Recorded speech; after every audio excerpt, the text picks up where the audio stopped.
स्वागत आहे तुमचे या यूट्यूब चॅनलमध्ये। तर मित्रांनो, आपण आज बघणार आहोत महाराष्ट्र राज्यातील कृषी उत्पन्न बाजार समिती सोलापूर बाजार समितीचा कांदा बाजार भाव। तर सोलापूर बाजार समितीमध्ये कांदा बाजार भाव कसा निघालाय तो आपल्याला ह्या व्हिडिओमध्ये सविस्तरप्रमाणे बघायला मिळणार असून मित्रांनो, व्हिडिओ पूर्णपणे बघा, कुठेही स्किप न करता, आणि चॅनलला नवीन असाल तर आत्ता सबस्क्राईब करा, सोबतच बेल आयकॉनचे बटन प्रेस करा। तर मित्रांनो, दिवसेंदिवस सोलापूर बाजार समितीमध्ये आपल्याला लाल कांदा आवकही चांगल्या प्रमाणात बघायला मिळत असून कांदा दरात सुधारणा बघायला मिळत आहे। चला तर बघूया आज लाल कांदाचा बाजारभाव कसा निघाला आहे तो।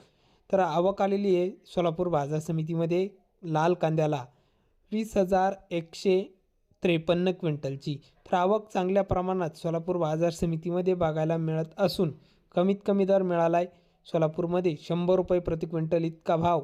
तर सर्वसाधारण दर आहे मीडियम कांद्याला, म्हणजेच मित्रांनो सरासरी भाव 1100 रुपये क्विंटल कांदा विकला। तर जास्तीत जास्त 2600 रुपये क्विंटल लाल कांदा सोलापूरमध्ये विकला आहे। तर हे होते सोलापूरचे आजचे कांदा बाजार भाव।